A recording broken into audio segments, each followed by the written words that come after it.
दोनों सदनों से पास होने के बाद वक्फ संशोधन विधेयक 2025 को राष्ट्रपति द्रौपदी मुर्मू ने मंजूरी दे दी है। नमस्कार, मैं रजनी चौबे और आप देख रहे हैं न्यूज़ 18 का डिजिटल प्लेटफॉर्म। वक्फ संशोधन बिल अब कानून बन गया है, लेकिन उसे अब लागू करने की जो जिम्मेदारी है वो सरकार को दे दी गई है।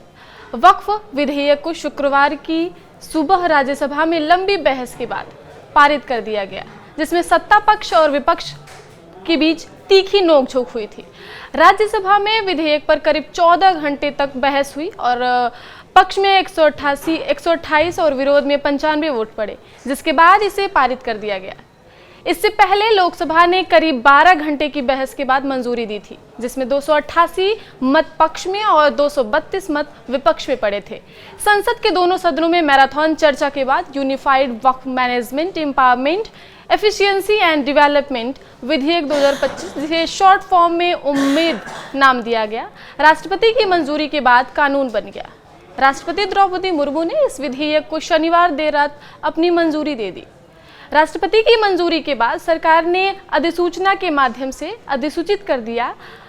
अब नए कानून को लागू करने की तारीख को लेकर केंद्र सरकार अलग से एक नोटिफिकेशन जारी करेगी। इस विधेयक को लोकसभा ने 3 अप्रैल और राज्यसभा ने 4 अप्रैल को पारित किया था। इस कानून में कई नए प्रावधान जोड़े गए हैं, तो वहीं कई प्रावधानों में संशोधन भी किया गया है। संसद में वक्फ संशोधन विधेयक को मंजूरी मिलने के बाद अब वक्फ बोर्ड संपत्तियों पर मनमाने दावे नहीं कर सकेगा। इस विधेयक के बारे में सरकार ने दावा किया है कि इससे देश के गरीब एवं पसमानदा मुसलमानों के साथ इस समुदाय की महिलाओं की स्थिति में सुधार लाने में काफ़ी मदद मिलेगी।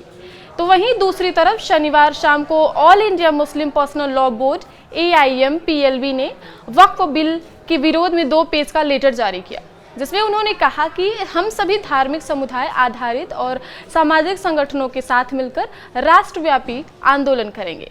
यह अभियान तब तक जारी रहेगा जब तक कि संशोधन पूरी तरह निरस्त नहीं हो जाते। तो वहीं विधेयक के खिलाफ अब तक सुप्रीम कोर्ट में 3 याचिका भी दायर की जा चुकी है।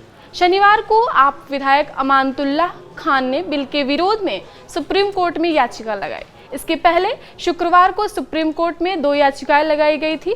बिहार के किशनगंज के कांग्रेस सांसद मोहम्मद जावेद और AIM सांसद असुद्दीन ओवैसी ने याचिका लगाई। राज्यसभा से गुरुवार को बिल पास होने के बाद कांग्रेस सांसद जयराम रमेश ने कहा था कि हम सुप्रीम कोर्ट जाएंगे। तमिलनाडु की DMK ने भी याचिका लगाने की बात कही थी। आगे की खबरों के लिए देखते रहिए न्यूज़ 18 MP छत्तीसगढ़। धन्यवाद।